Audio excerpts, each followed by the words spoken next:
आज हम पढ़ेंगे BSc final physics, quantum mechanics, unit first और अपना लेक्चर 6 रहेगा।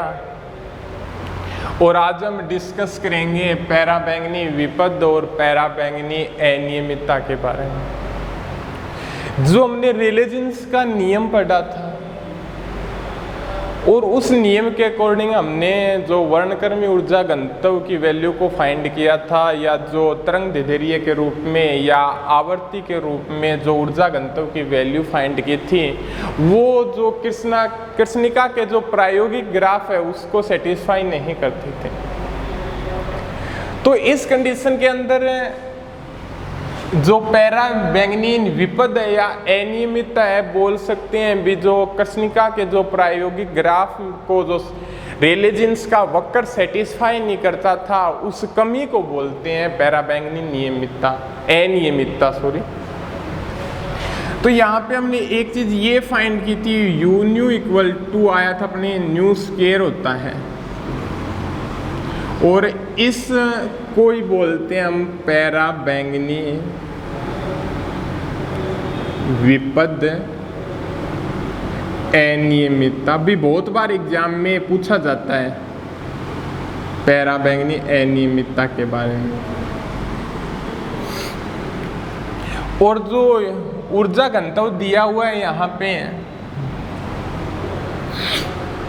और आवर्ती दी गई है, इसका जो ग्राफ प्लॉट करते हैं हम भी, इस प्रकार से ग्राफ हमें प्राप्त होता है। भी हमने जो ग्राफ प्लॉट किया था वर्णक्रमीय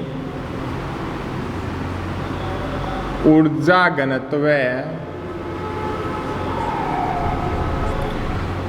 यून्यू तथा आवर्ती के मध्य, वर्णक्रमीय ऊर्जा घनत्व यून्यू तथा आवर्ती के मध्य जो ग्राफ प्लॉट होता था वो इस प्रकार से आता था भी। आपका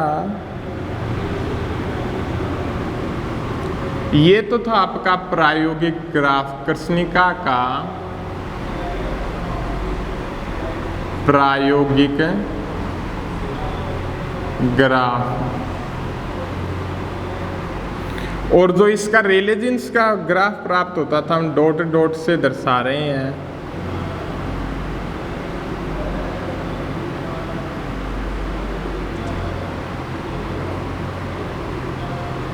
रेलेजेंस वक्र,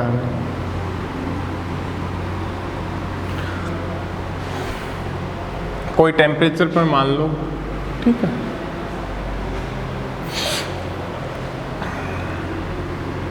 अब इसके अंदर ग्राफ को देखते हैं तो ये निम्न आवर्ती प्रास को तो सेटिस्फाई करता है, बट उच्च आवर्ती प्रास को सेटिस्फाई नहीं करता। और निम्न आवर्ती प्रास को क्या करता है, ये वक्र रेलेजेंस का वक्र है, निम्न आवर्ती प्रास को सेटिस्फाई करता है। यहाँ से स्पष्ट रूप से हमें देख सकते हैं। अब डिस्कस करेंगे पैराबैंगनी अनियमितता किसको बोलता है, पैराबैंगनी क्षेत्र किसको बोलता है, और हम निकाल सकते हैं भी किसी नियत ताप पर न्यू इक्वल टू 0 से लेके न्यू इक्वल टू इन्फिनिटी आवर्ती के लिए ऊर्जा घनत्व क्या हो जाएगा, टोटल ऊर्जा घनत्व कुल लगा दो यहाँ पे 0 से infinity u new D new 8 पाई के टी अपॉन सी क्यूब 0 से infinity new square D new. और इसको जो निकालेंगे तो वो क्या आ जाएगा भी, इसका इंटीग्रेशन करेंगे तो इन्फिनिटी के आएगा। मतलब कहने का मतलब ये हो गया भी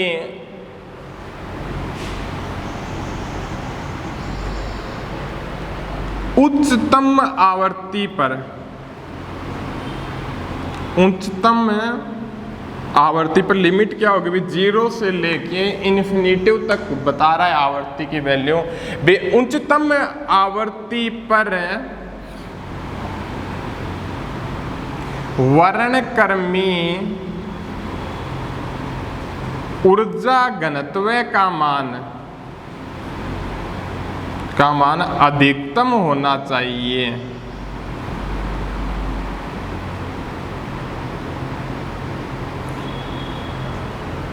बट ऐसा क्या नहीं किया, बट ऐसा क्या है, होता नहीं है। उच्चतम आवृत्ति पर वर्णक्रमी ऊर्जा घनत्व का मान क्या होना चाहिए? भी अधिकतम होना चाहिए। बट ऐसी कंडीशन क्या है भी हमारे पास प्राप्त नहीं होती है, तो इसी को ही बोलते हैं पैराबैंगनी अनियमितता। कहने का मतलब जो रेलेजेंस का वक्र होता है वो उच्चतम आवृत्ति पर भी क्या होता है, भी बढ़ता जाता है। बट जो कृष्णिका का प्रायोगिक ग्राफ होता है वो उच्चतम आवृत्ति पर क्या हो जाता है, भी घटता जाता है।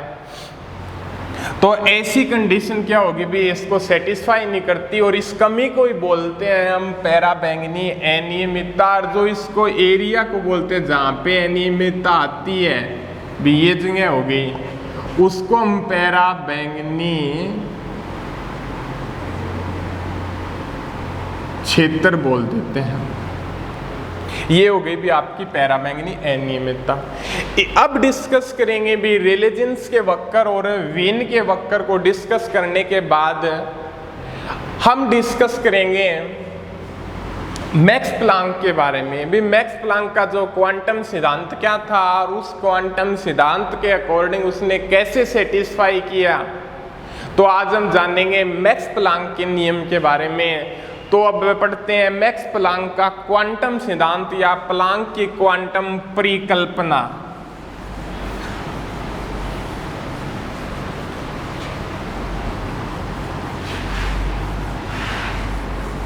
प्लांक की क्वांटम परिकल्पना क्या है?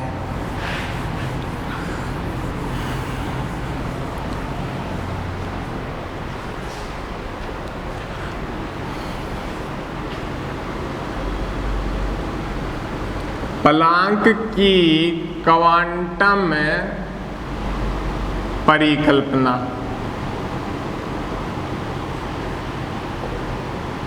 बी मैक्स प्लांक ने क्या है भी रेलेजेंस तथा वीन के थ्योरी गलत होने के बाद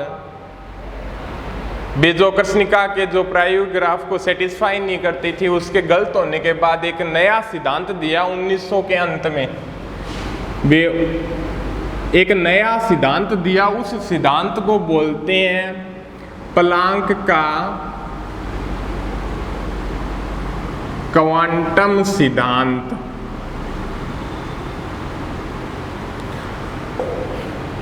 ठीक है। और प्लांक के क्वांटम सिद्धांत के अंदर उन्होंने क्या बताया भी कृष्णिका होती है, भी कहने का मतलब जो ब्लैक बॉडी होती है और जो ब्लैक बॉडी के अंदर जो परमाणु उपस्थित होते हैं वो दोलकों की तरह व्यवहार करते हैं, और विकिरण ऊर्जा का अवशोषण तथा उत्सर्जन दोलकों की ऊर्जा परिवर्तन के कारण होता है। और जो दोलकों के अंदर जो ऊर्जा का परिवर्तन है वो सतत रूप से न होकर छोटे छोटे टुकड़ों के रूप में होता है, डिस्क्रीट रूप में होता है। और एक न्यूनतम डिस्क्रीट रूप को एच न्यू बोलते हैं।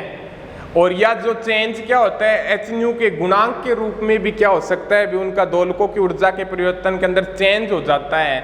और इस न्यूनतम ऊर्जा को बोलते हैं क्वांटा, और इस सिद्धांत को बोलते हैं भी प्लांक का क्वांटम सिद्धांत। भी कहने का मतलब उसने क्या बताया भी कृष्णिका होती है ना, ब्लैक बॉडी, मान लो कि जो ब्लैक बॉडी के अंदर परमाणु उपस्थित होते हैं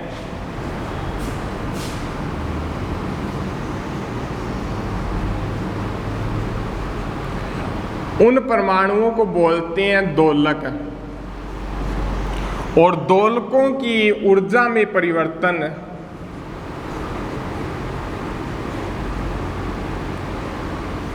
या भी उस परमाणुओं को बोलते हैं दोलक। और ऊर्जा में परिवर्तन या ऊर्जा में परिवर्तन अवशोषण होगा या उत्सर्जन होगा, या कर्षणिका की ऊर्जा में परिवर्तन अवशोषण की दर या उत्सर्जन दोलकों के कारण होता है।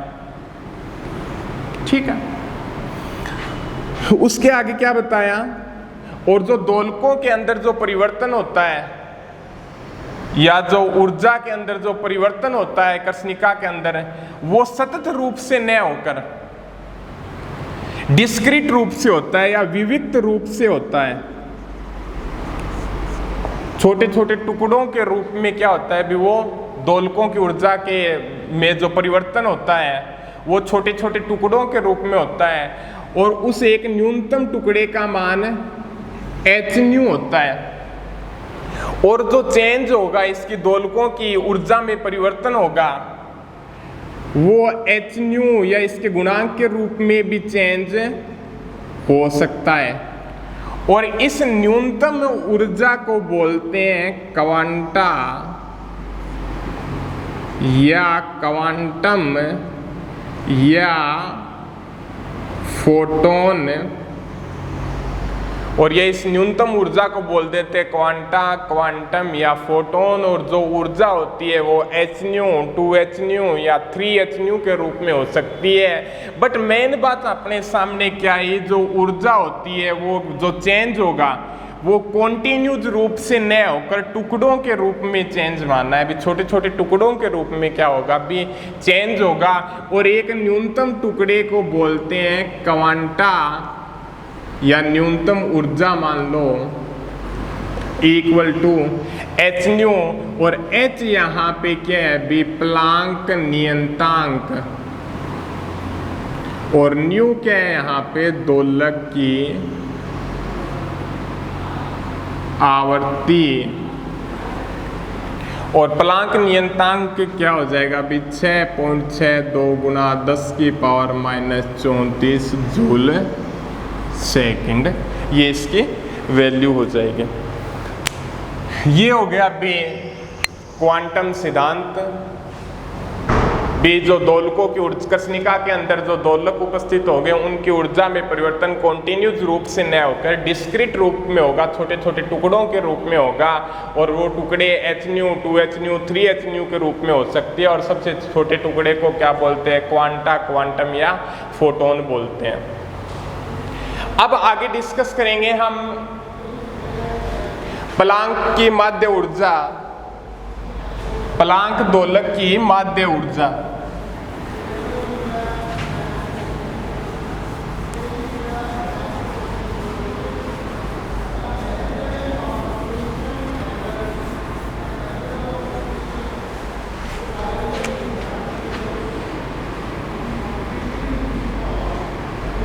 प्लांक दोलकों की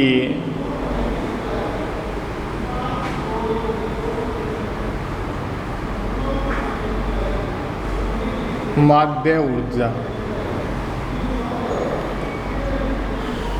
उसके बाद में प्लांक के विकिरण नियम के ऊपर डिस्कस करेंगे। सबसे पहले करते हैं प्लांक दोलकों की माध्य ऊर्जा के बारे में। अब ये बताता है भी आपको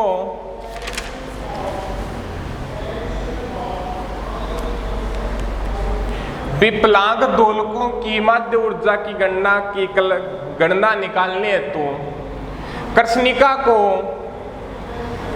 एक अनेक दोलकों के कंपन आवर्ती का समूह मानते हैं। भी अनेक दोलक के भी उसके अंदर कंपन कर रहे हैं और उसका क्या लेते हैं भी समूह लेते हैं।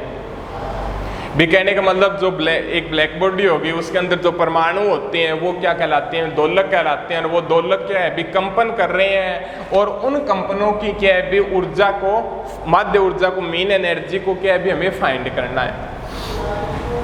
जो उसकी मीन एनर्जी को हम निकालेंगे तो स्टार्टिंग में क्या निकालेंगे भी प्लांक जो बॉडी है उसके अंदर क्या है भी अनेक दोलक उपस्थित है, या अनेक जो ब्लैक बॉडी है वो अनेक दोलकों का क्या है समुदाय है, और वो दोलक क्या है भी कंपन कर रहे हैं, और उन कंपनों की क्या है भी ऊर्जा को क्या है हमें फाइंड करना है।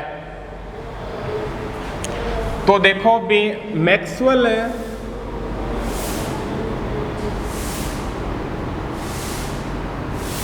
वोल्टेज मान वितरण नियम के अनुसार, वितरण नियम के अनुसार T ताप पर NH ऊर्जा वाले दोलकों की संख्या। मैक्सवेल वोल्टेज मान वितरण नियम के अनुसार T टेम्परेचर पर NH ऊर्जा वाले दोलकों की संख्या क्या हो जाएगी हमारे पास, e⁻⁻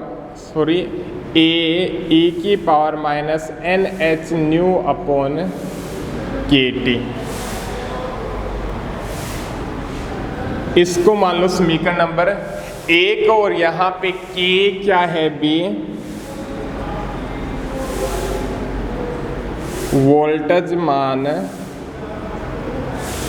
नियतांक।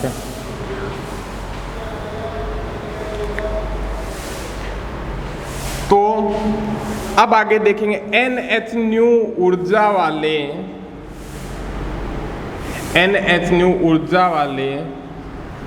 दोलकों की कुल ऊर्जा, दोलकों की कुल ऊर्जा क्या हो जाएगी, En से डिनोट कर दो। दोलकों की संख्या क्या है भी, ये है तो NH मल्टीप्लिकेशन में लगा देंगे तो e⁻NH/kT, या इसको लिख सकते हैं हमें ENNH/NN, इसको मान लो समीकरण नंबर 2। अब एक बात हम डिस्कस करते हैं भी, या एक बात पर परिचर्चा करते हैं भी, जो ब्लैक बॉडी होगी उस ब्लैक बॉडी को मानना है अपने बेदोलकों का क्या है भी, ब्लैक बॉडी के अंदर परमाणु उपस्थित होते हैं, परमाणु को क्या बोलते हैं भी, दोलक बोलते हैं। दोलक की क्या है भी, किसी आवर्ती से क्या है भी कंपन कर रहे हैं, उसके कारण उसकी ऊर्जा को फाइंड करना है। तो अब दोलकों के अंदर क्या हो सकते हैं बे, hν ऊर्जा hν के कारण भी परिवर्तन हो सकता है, 2hν के कारण भी परिवर्तन हो सकता है, 3hν के कारण भी क्या हो सकता है भी परिवर्तन हो सकता है। तो hν ऊर्जा के कारण परिवर्तन होने वाले अणुओं की संख्या भी बहुत होगी, दोलकों की संख्या भी बहुत होगी। 2hν ऊर्जा के कारण परिवर्तन होने वाले दोलकों की संख्या भी बहुत होगी। इनके बारे में भी बहुत सारी दोलक होंगे। इस ऊर्जा वाले भी क्या होंगे भी, हमारे पास बहुत सारे दोलक होंगे। इस ऊर्जा वाले भी क्या होंगे भी, कर्षणिका के अंदर बहुत सारे हमारे पास दोलक उपस्थित होंगे। तो हम एक बात हमने पढ़ी भी, या कोई सिंगल भी 3hν ऊर्जा वाले दोलकों की संख्या इसके ऊपर डिपेंड करेगी। तो ये दोलकों की ऊर्जा हो गई। तो हम पढ़ सकते हैं कर्षणिका में दोलकों की कुल ऊर्जा, कर्षणिका में दोलकों की कुल ऊर्जा, कुल ऊर्जा क्या हो जाएगी कर्षणिका के अंदर दोलकों की कुल ऊर्जा। ये जो हमने ऊर्जा निकाली है वो ऊर्जा हमारे पास प्राप्त हुई है, कोई एक मान लो बे hν मान लो, hν ऊर्जा के जो बहुत सारे दोलक हैं और उन दोलकों की ऊर्जा।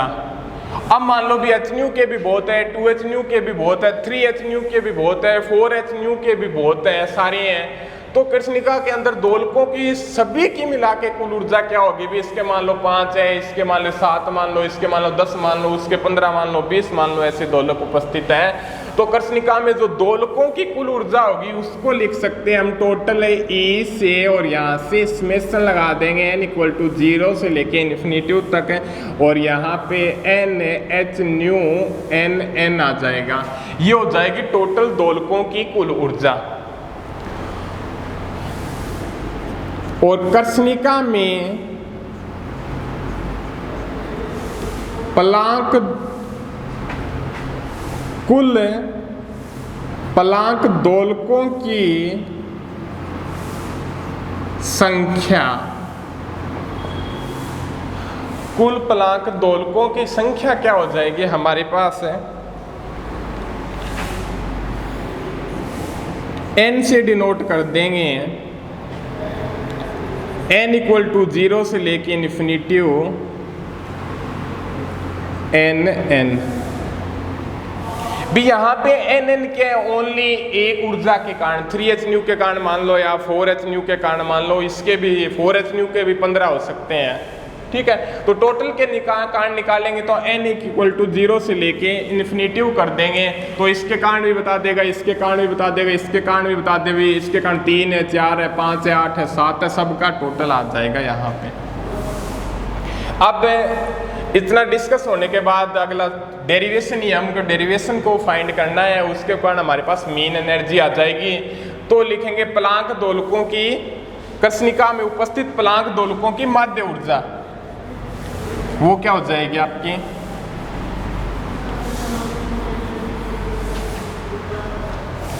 कृष्णिका में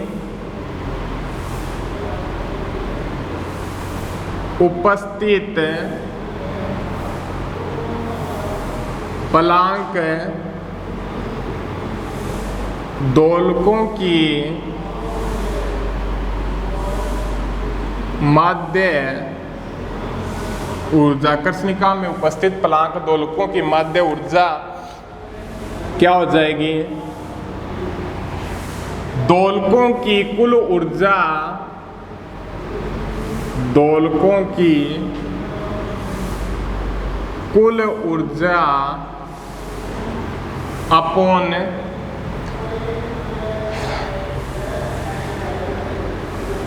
दोलकों की कुल संख्या। दोलकों की कुल ऊर्जा क्या है, ई से डिनोट किया है, दोलकों की कुल संख्या क्या है, Bn है। तो लिख सकते हैं समेशन n इक्वल टू 0 से लेके infinity n h new n n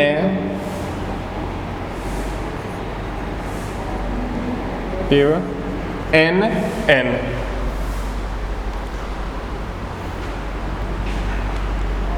उपरोक्त समीकरण में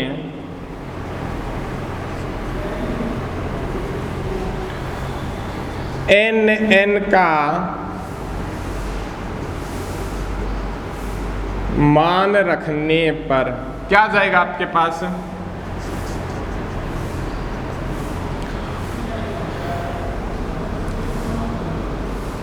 जीरो से लेके infinity n h new n की वैल्यू क्या हो जाएगी, a e की power minus n h new upon k t, और यहाँ पे n इक्वल टू 0 से लेके इन्फिनिटी a e की पावर n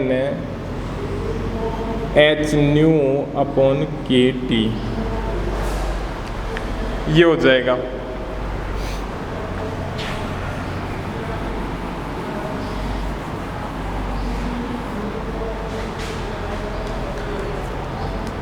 और यहाँ से ये देखेंगे तो मीन एनर्जी ए से ए कैंसिल हो जाएगा, और यहाँ पे आपके पास बचेगा समेशन n इक्वल टू 0 से लेके n equal to infinity n h nu और e की power minus n h nu k t upon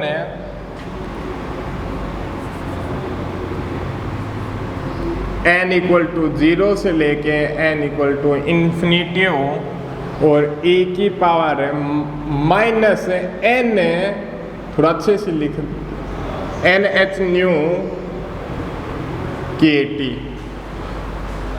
अब देखेंगे आगे डिस्कस करेंगे, x की वैल्यू लिख दो आप, मानते हैं माना कि x इक्वल टू क्या है अभी,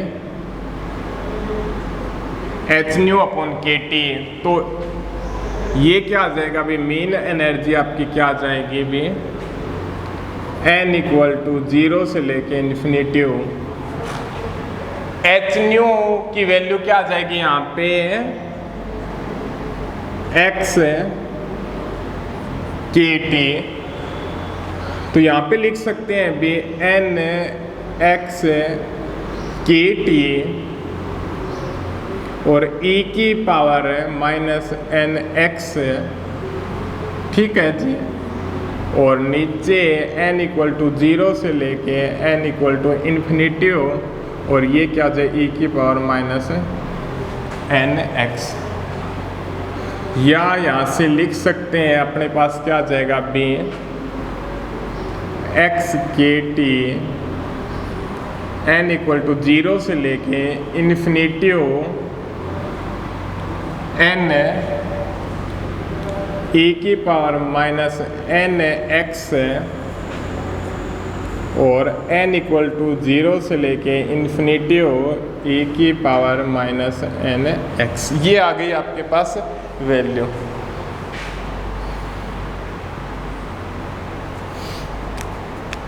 अब हम आगे डिस्कस करते हैं कोई फॉर्मूले को लेके इसको सोल्व करेंगे, फिर डेराइव करेंगे। तो यहाँ पे उसे मैं साफ कर देता हूँ इधर वाली साइड।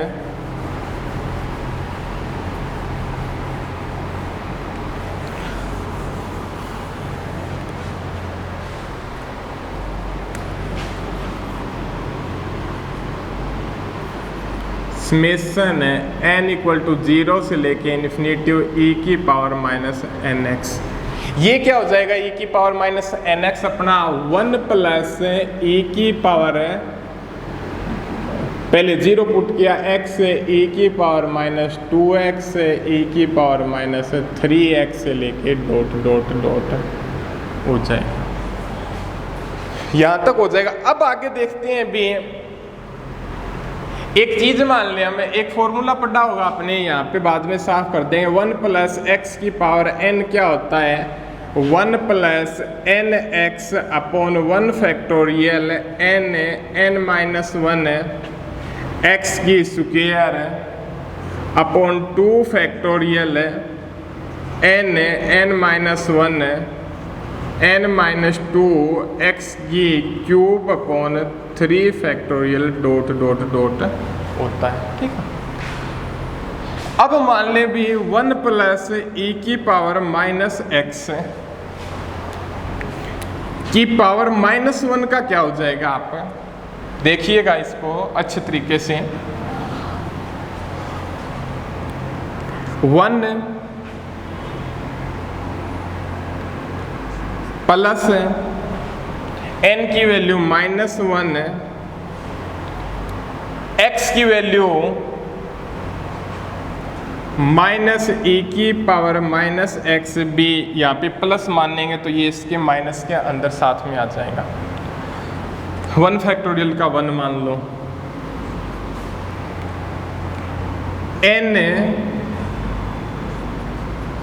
n माइनस 1 है 2 फैक्टोरियल है, और यहाँ पे माइनस e की पावर माइनस एक्स की स्क्वायर, और यहाँ पे देखिएगा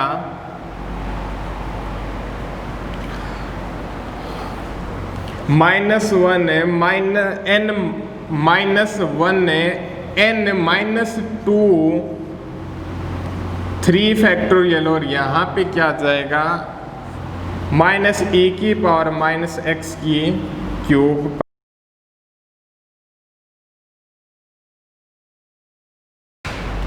आगे देखिए हमें 1 माइनस e की पावर माइनस एक्स है, माइनस 1 का क्या हो जाएगा 1 है,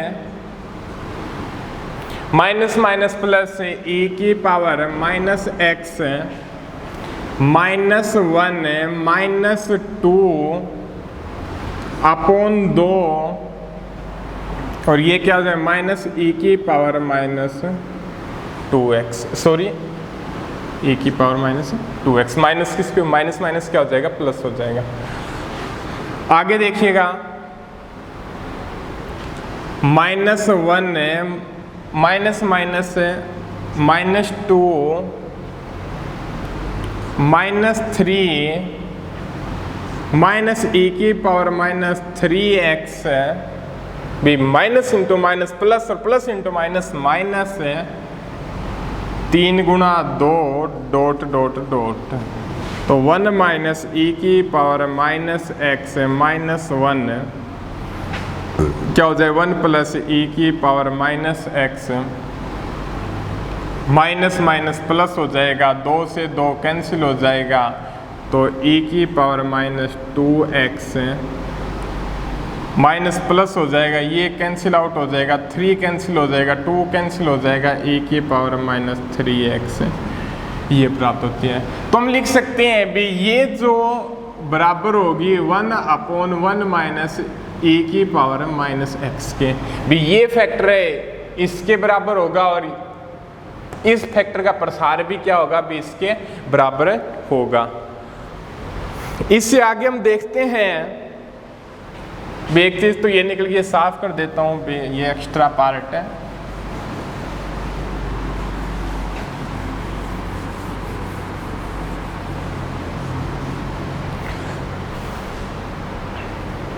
अब एक चीज और देखते हैं हम,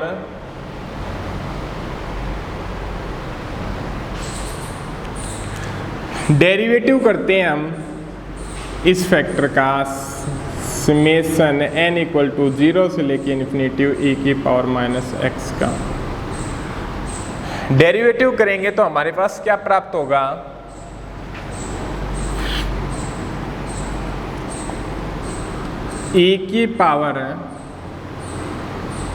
समेशन लगा दो, समेशन n = 0 से लेके इन्फिनिटी e⁻−nx और -nx का क्या हो जाएगा -n हो जाएगा।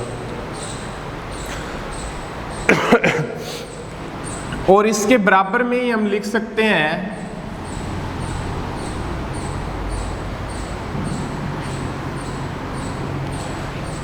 अब ये फैक्टर ये इसके बराबर है बे, या तो इसको भी ये भी लिख सकते हैं डेरिवेटिव ऑफ है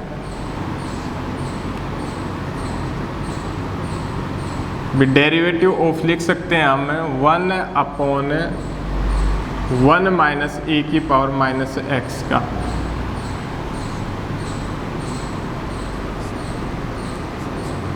ये चीज भी क्या हो जाएगी भी इसके बराबर हो जाएगी।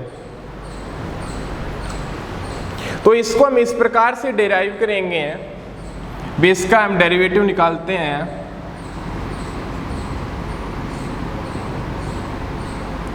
वन माइनस e⁻−x⁻−1, ये क्या हो जाएगा अभी आपका -1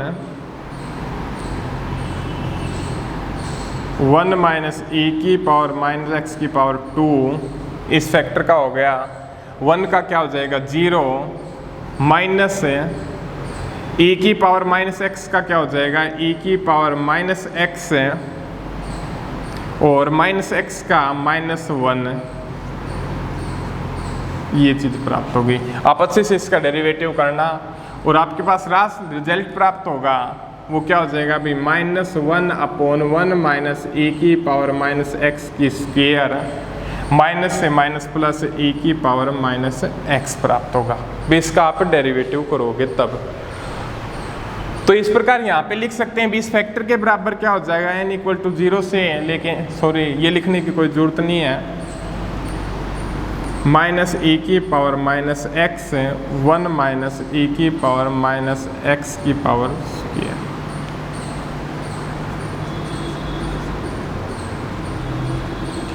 भी ये चारों चीजें टर्म के अभी एक दूसरे के बराबर है।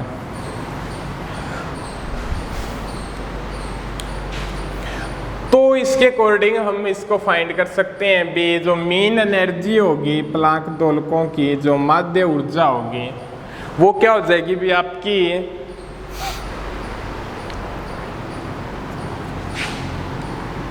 x kT n इस फैक्टर की वैल्यू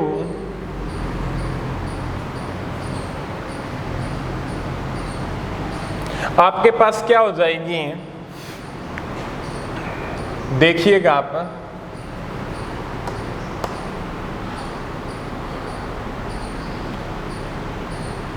ये देखिएगा अभी e की पावर माइनस nx की वैल्यू, या जो अपने लिख सकते हैं भी ये फैक्टर दिया हुआ है, ये फैक्टर और ये फैक्टर दोनों क्या है भी सेम है, तो यहाँ पे माइनस से माइनस कैंसिल आउट हो जाएगा, तो यहाँ पे e की पावर nx माइनस n की वैल्यू इस फैक्टर के क्या होती है भी बराबर होती है।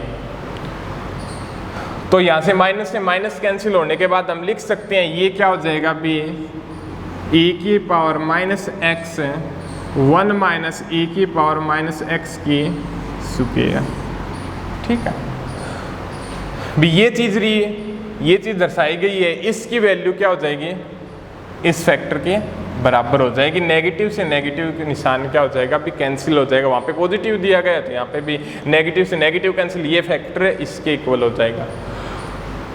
नीचे वाला जो फैक्टर है ये इसके बराबर होता है 1 माइनस e की पावर माइनस एक्स, और यहाँ से जो कैंसिल आउट होगा वो क्या हो जाएगा अभी आपका x के टी e की पावर माइनस एक्स 1 माइनस ये रह जाएगा आपका बटा में ये पावर है, बटा में ये पावर है, कैंसिल होकर आपके पास ये रह जाएगी। और जो आपके पास जो वैल्यू प्राप्त होगी वो वैल्यू क्या हो जाएगी भी मीन एनर्जी की,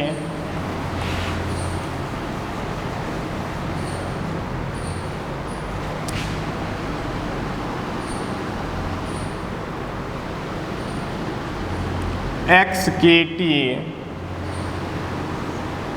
e की power minus x 1 minus e की पावर माइनस एक्स।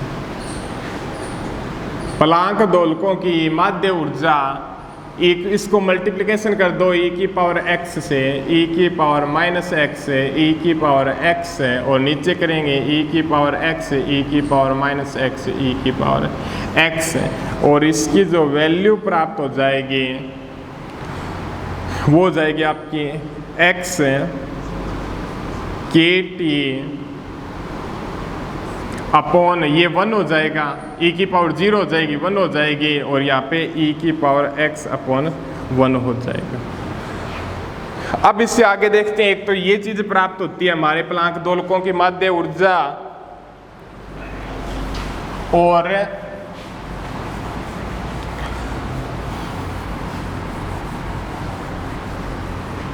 एक चीज हमारे पास ये प्राप्त होती है भी x इक्वल टू माना था अपने एच न्यू अपॉन के टी रखने पर,